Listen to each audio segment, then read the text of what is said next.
It is September 24th. It is Monday. It's a brand new week in VR gaming, and September has been an incredible, wonderful month. I mean, what a beautiful month we've had. This month of September, really, really good. A lot of VR games have been added to the docket. I really feel like there's a lot of September games that are going to end up ranked in the top 100, maybe top 100 Vive, top 100 Oculus Rift, top 100 PlayStation VR. A lot of games are going to make their presence known this month. Pretty cool. And then tomorrow we have the release of Creed Rise to Glory. I continue to play Creed, played it a little bit last night, and today I'm planning to try to play as much Creed as I possibly can so that tomorrow I can give nuanced thoughts on my feelings on Creed and how Creed fits in. Is it another game that you got to grab right away? Is it something to maybe hold off on? I mean, there's lots of thoughts that we can go down that road, and we will take a look at that tomorrow. Okay, so this is Hotel Transylvania. This is a rhythm action game, kind of going in the same line as Beat Saber, Box VR, some of these kinds of games. You can see it's really physically active. You have kind of this Darth Maul style lightsaber with colors on each end, and obviously you're trying to collect the balls of the correct color. You're trying to avoid these purple things or just smash them. It is being developed by Specular Theory, and it's Sony Virtual Reality. Hasn't had a very good track record, you know, in terms of producing this stuff. They've brought out the various Ghostbuster games. Somehow it is tangentially related to Hotel Transylvania. I'm not sure exactly how this is related to Hotel Transylvania in some sort of way. Probably just like little background characters and stuff that you see occasionally. I don't know. Is this going to make much of a dent? You know, we're not completely overflowing with rhythm games, so the people that are really huge fans of rhythm games might give this a look next week, but it is certainly treading in some deep waters with everything else we got going on. Looks kind of cool. Hopefully the price will be relatively attractive. But yeah, that is Hotel Transylvania Popstick. Hotel Transylvania Popstick. So I guess you got this Popstick thing that you're using. So that's what it's all about. Okay, so now we're talking about Creed a little bit. Kev Gretz says, so excited for Creed, blink once if it's good. And IPCSK says, so are you under an embargo for Creed, Anthony? Can't say anything. Well, yeah, I mean, it's, you know, it's a review embargo. But a lot of times I give my first impressions on stuff, or I'll just kind of talk about how I'm feeling about something. But I figure with Creed, I'm just going to wait for Tuesday. I'm not going to talk about this game. I'll talk about it on Tuesday, and we'll go ahead and get into it tomorrow. But yeah, I mean, I have to play more of it too. So after this show, I'm definitely going to try to throw a lot of time at it prior to tomorrow, get a better feel for it. A very detailed Pimax 8K versus 5K plus through the lens comparison from SweViver, using the brand new PI tool. And so he's comparing all these different things. Let's go ahead and full screen this for a second and listen into SweViver for a minute and check it out. Was the Skyrim VR logo. Have a look at the small text on top, which says The Elder Scrolls 5. Even if the 8K is using way more pixels and sub-pixels to render the text, and despite the text having a better definition on the 8K, it's still very obvious that the text on the 5K Plus is easier to read, and the letters are easier to distinguish from each other. Also, the 8K pixel pattern creates a lot of color fringing or a high amount of small subpixels with different colors to make the text white.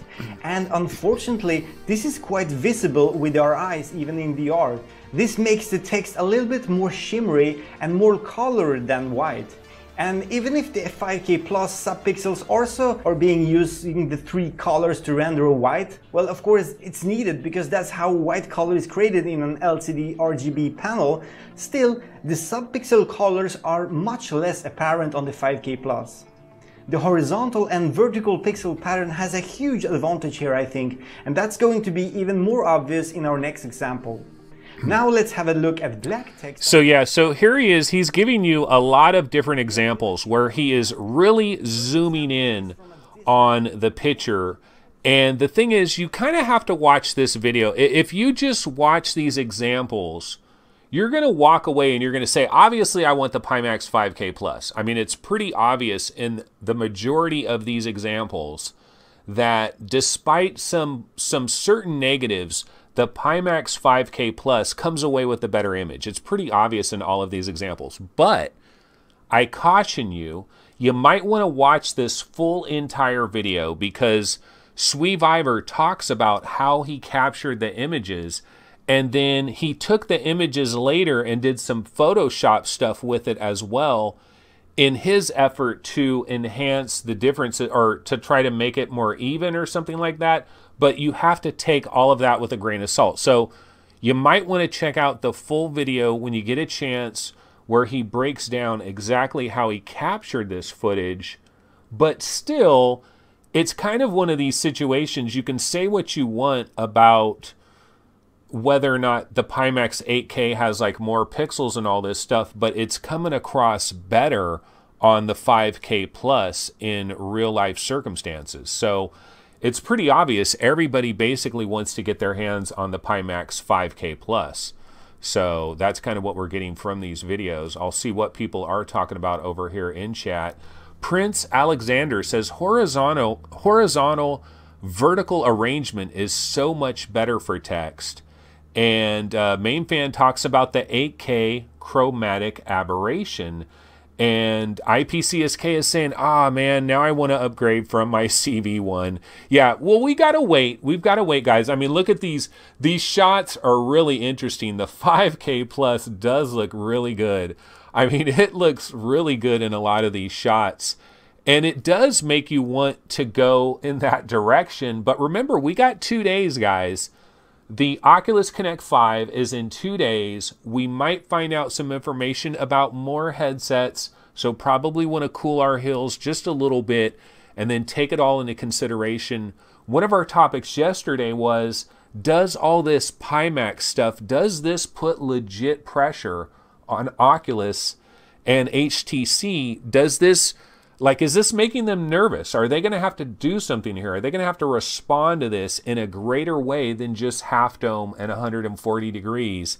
And we're going to find out a little bit more information. I don't believe Oculus is going to be the type of company that is going to worry about what other people are doing. I think what Oculus is going to do, they're thinking mass market. See, Oculus has to think about something that they can put out there, something that devs can support, something that is sustainable. So they're in a bit, I mean, look at that. That looks completely better. Now this looks very close, but that other one, oh my God, it was a dramatic difference. Let's listen in to SweViver for a sec here. Let's check this out. Text mainly, especially if you look at that number 600. A second example of the same gauge, which focuses on the MAT something Russian word, shows us slightly more definition on the 8K side, but the clarity and readability is still better on the 5K Plus, despite using much less pixels and subpixels to show the text. Very, very interesting indeed. Now, in this third and last example in the cockpit, I want you to look at the green edge of this gauge. The sharpness of the inner side of this green edge is definitely higher on the 5K Plus than it is on the 8K.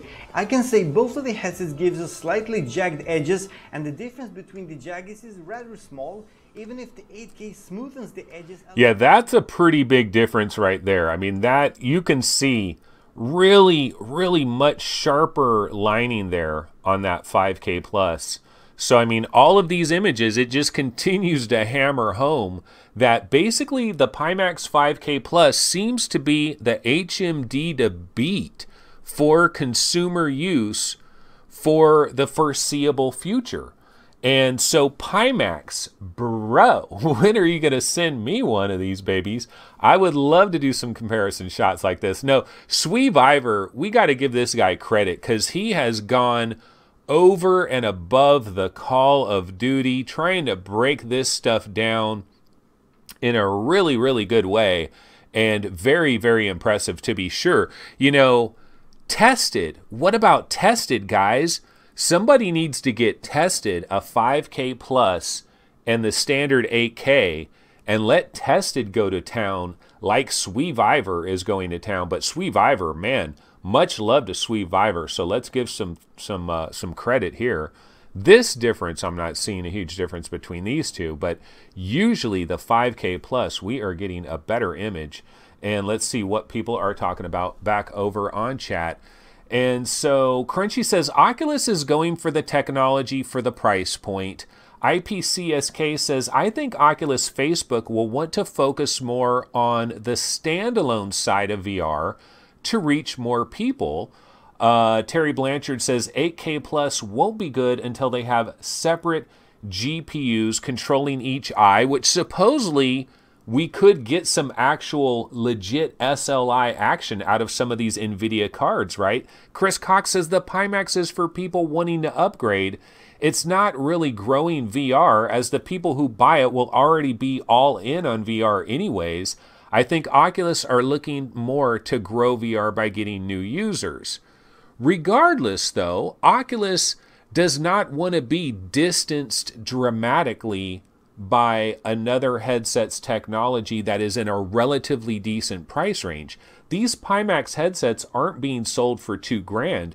You can get your hands on these things.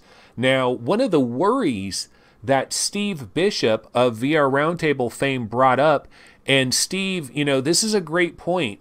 Steve was concerned, what if you have a problem? What if you have a problem with your Pimax? We all know that the support from HTC is absolutely god-awful. And if you have a problem with your HTC headset or a controller or something, you're honestly probably better off to just immediately sell that thing as is on eBay or Craigslist, get the most you can get for it, and just buy a brand new one. Because trying to go through HTC support is a non-starter. You want to buy your HTC products from like Amazon or Micro Center or something and try to bypass HTC somehow, some way, because the support is awful.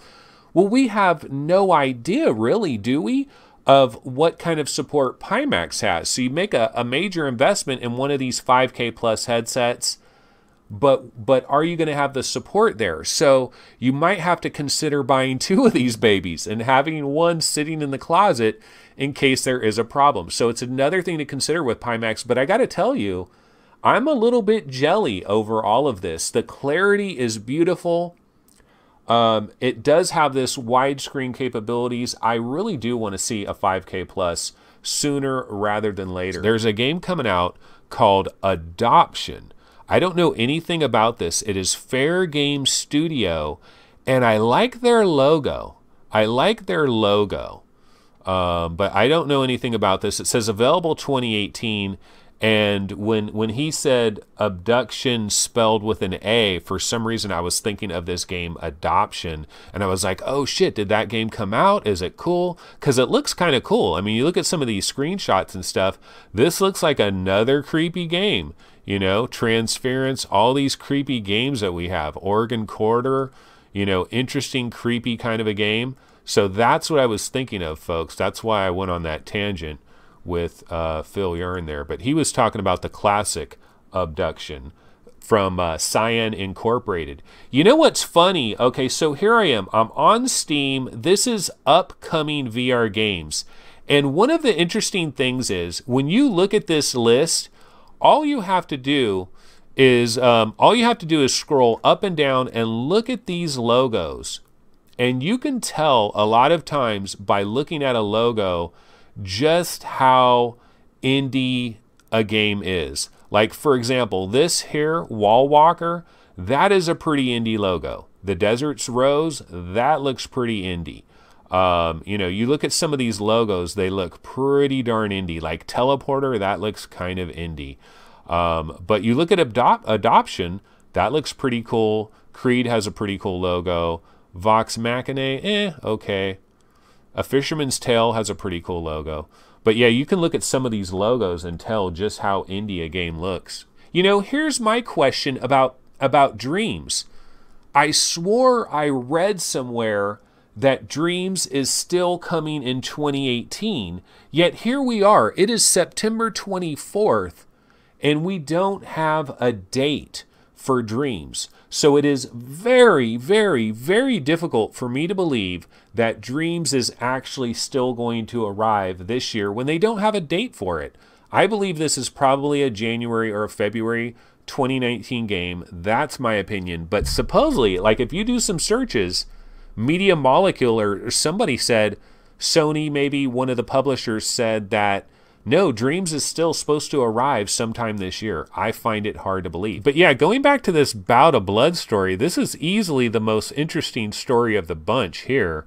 In an Ask Me Anything session on our PSVR last week, and once again, this is Upload VR. Make sure you guys bounce over to their site, check them out.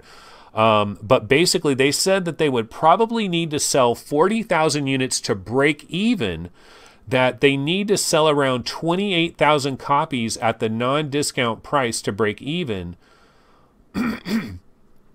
And that's not counting me living off my bank account and not taking a salary for 2 years. Wow.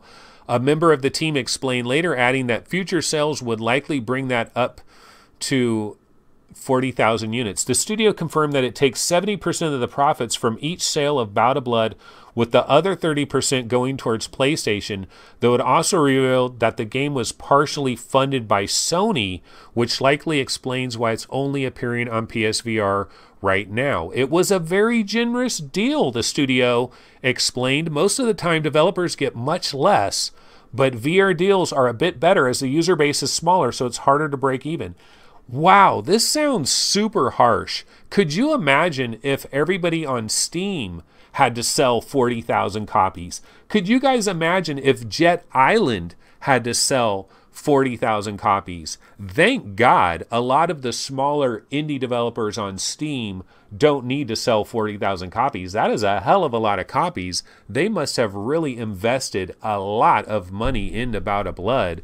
Who would possibly imagine that? That is very shocking. But now it is coming one day later on October 5th. So we did know this was an early October release. And when you watch this trailer, for the majority of the trailer, it's no gameplay at all. Like the first, I don't know how much of this, you don't see any gameplay at all, but it does show a nice story. It shows a lot of good graphical touches and things. And then at the very, very end, you're getting a lot of gameplay clips.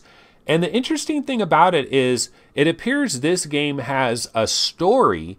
It appears it's an interesting dungeon crawler, but it also has a lot of puzzle elements and stuff as well. So it kind of does look like the total package. I don't know if it's really gonna like actually be the total package, but Witching Tower VR, this looks like a pretty big game for early October. And of course, on October 1st, I can tell you I will try to do the same thing I did on September 1st, which is try to make up a little list of all the biggest games of October. And this is absolutely going to be one of them, you know, and this is one of them in early October. I don't know that we actually have a lot of stuff that is lined up for later in October. Now there you see the puzzle gameplay. You can see this is kind of a dungeon crawler, Vanishing Realms-esque type of game, but it looks like it's also adding kind of a bit of like the Gallery episode 1 and 2 in terms of like environmental puzzles, maybe a little bit, or at least some light puzzles. Graphics look pretty good right there. So that is the Witching Tower VR, and that will be on October 5th. So once again, please subscribe to the channel, like the video, all those good things, and I will see everybody tomorrow at 11 a.m. Pacific time. All right, folks, I will see you then. Take it easy. Later.